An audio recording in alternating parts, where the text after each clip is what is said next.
الرحمن الرحیم. میرا نام ڈاکٹر فواد فاروق ہے. میں ماہر امراض قلب ہوں. آج ہم سگریٹ نوشی کے حوالے سے لاہور میں ایک کانفرنس میں تھے. موقع کا فائدہ اٹھایا. میرے ساتھ پروفیسر مسرور احمد جو ماہر امراض قلب ہیں موجود تھے. تو ہم نے سوچا کہ ان سے سگریٹ نوشی اور دل کے حوالے سے پہلے تو سر یہ کتنی نقصان دہ ہے دل کے مریضوں کو؟ سگریٹ نوشی ہمیں یہ معلوم ہے کہ خاص طور سے اگر کسی کو کافی کم عمری میں ہارٹ اٹیک ہوتا ہے تو اس میں 50% سے زیادہ سگریٹ نوشی والے حضرات ہوتے ہیں. تو سگریٹ نوشی ایک بہت بڑا رسک فیکٹر ہے ہارٹ اٹیک کے لیے، دل کی بیماریوں کے لیے. اور اگر سگریٹ نوشی ہم جاری رکھتے ہیں تو اس مرض کا پھیلاؤ بڑی تیزی سے ہوتا ہے. اور سگریٹ نوشی کی روک تھام دل کے امراض کی روک تھام میں بہت مددگار ثابت ہوتی ہے. اچھا، اب سر سگریٹ نوشی میں جو لوگ مبتلا ہیں چھوڑنا بہت مشکل، کیا ٹپس ہوں گی؟ یہ آپ نے ایک اتنا مشکل سوال کیا ہے کیونکہ یہ دیکھا گیا ہے کہ تمباکو نوشی چھوڑنا شاید دنیا کا سب سے مشکل کام ہے. اس کی وجوہات بھی بڑی سمپل ہیں. ایک تو یہ ایڈکشن بہت ہیوی ہے اس کا. Number 2 easy availability. Number 3 cost wise بھی اتنا مہنگا نہیں ہوتا، ہر آدمی افورڈ کر سکتا ہے. اور ایک سب سے اہم بات یہ ہے کہ معاشرے میں اس کا استعمال اتنا زیادہ ہے کہ جس نے سگریٹ چھوڑ بھی دی ہے تو اگر کسی آس پاس کوئی سگریٹ پیتا ہے تو طلب پھر سے شروع ہو جاتی ہے. صحیح.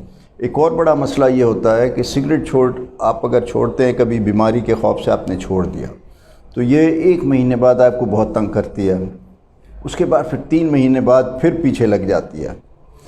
آپ نے اس کو بھی گزار لیا، اپنی اس تکلیف سے اٹھا لیا آپ نے، جو وڈرول سمٹمز ہوتے ہیں سب کچھ. 1 سال بعد یہ پھر آتا ہے واپس. تو یہ بڑا مشکل، اور یہاں تک کہ 2 سال بعد بھی آپ کا پیچھا نہیں چھوڑتا. اس کا مطلب ہے چھوڑیں بھی، ساتھ ساتھ وہ صحبت بھی چھوڑیں جو لوگ سگریٹ پیتے ہیں. سر کوئی الٹرنیٹیو ہیں سگریٹ سے پروگریسولی بچ سکیں، نکل سکیں، کوئی اس قسم کی چیزیں؟ اس کی معاشرے میں بہت بڑی تبدیلی لانی پڑے گی اس کے لیے. لیکن ہاں، نمبر 1 اگر جو شخص بھی اس بات کے لیے تیار ہو کہ سگریٹ چھوڑنے کی جو تکالیف ہوتی ہیں اس سے گزرنے کو تیار ہو تو یقیناً چھوٹ جاتی ہے. بہت سارے لوگ چھوڑتے ہیں. مسئلہ یہ ہے کہ اس کو چھوڑنے میں جو کچھ بھی لوگ یہ سمجھتے ہیں کہ جی بس چھوڑ دی، میں نے چھوڑ دی. ایسے نہیں چھوڑتی. اچھا، اس کے لیے دنیا میں بڑی تدابیر کی گئی ہیں. گروپس بنائے گئے ہیں جو ایڈوائزری گروپس ایڈوائز کرتے رہتے ہیں، مریضوں کو کانٹیکٹ دے دیتے ہیں کہ آپ ان سے بات کرتے رہو. پھر ایک دوا بھی آئی جو کہ ابھی بھی اویلیبل ہے. صحیح. اب وہ گولیاں کھانے سے کافی فرق آتا ہے، طلب کم ہو جاتی ہے.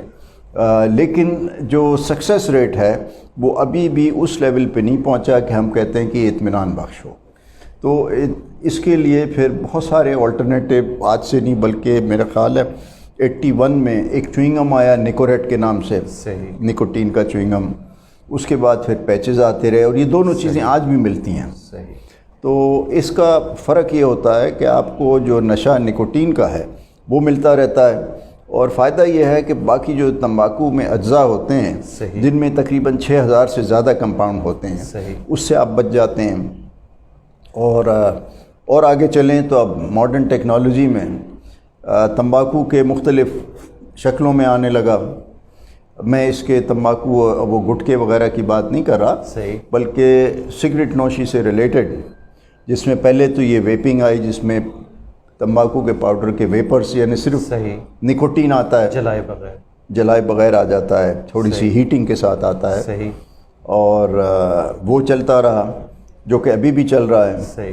اور دوسری چیز یہ ہے کہ دیکھا یہ گیا ہے کہ جب ہم تمباکو کو جلاتے ہیں تو جلانے سے دھواں پیدا ہوتا ہے. اچھا، وہ دھواں جو ہے وہ بھی ایک بڑا خطرناک چیز ہے. اس میں ایک تو یہ کیمیکلز ہوتے ہیں 6000 سے زیادہ. دوسرا یہ کہ دھواں ڈائریکٹلی آپ کے پھیپھڑوں پہ اثر کرتا ہے. پھیپھڑے آپ کے جب خراب ہو جاتے ہیں، جس سے ہم obstructive airways ڈیزیز کہتے ہیں، خراب پھیپھڑوں کے ساتھ یقیناً ہارٹ کا مرض بڑھ جاتا ہے، کیونکہ جسم میں آکسیجن کی مقدار کم رہتی ہے. تو اس سے اگر آپ کو تھوڑا سا مرض ہے تو اس کی شکل بہت بڑی نظر آتی ہے. تو یہ چیزیں جو ہیں ضروری ہیں. اور اس کی روک تھام کے لیے محنت کرنی پڑتی ہے. آلٹرنیٹس اویلیبل ہیں. مثلاً ایک اور نئی چیز آئی ہے کہ آپ تمباکو کو اتنی ہیٹ کرنے کے بجائے، جلانے کے بجائے اسے ہیٹ کر دیں تاکہ اس کا جو ویپرز ہیں یا اسٹیم ہے وہ آپ انہیل کر لیں، تو اس میں بھی نکوٹین مل جاتی ہے. شکریہ ڈاکٹر منصور. امید ہے ناظرین آپ سمجھ پائے ہوں گے کہ سگریٹ چھوڑنے کے لیے مختلف تدابیر. سب سے پہلی تو ویل پاور ہے، وہ ہے. پھر آپ کی طلب کو کم کرنے کے لیے مختلف نوعیت کی چیزیں ہیں، جس میں چوئنگم تھے، پیچز تھے. نئی تحقیق میں کچھ ایسی چیزیں آ رہی ہیں جو آپ کو نکوٹین تو دیں گی، لیکن وہ جو جلنے کی کیفیت کی وجہ سے نقصانات سگریٹ کے ہوتے ہیں وہ نہیں ہوں گے.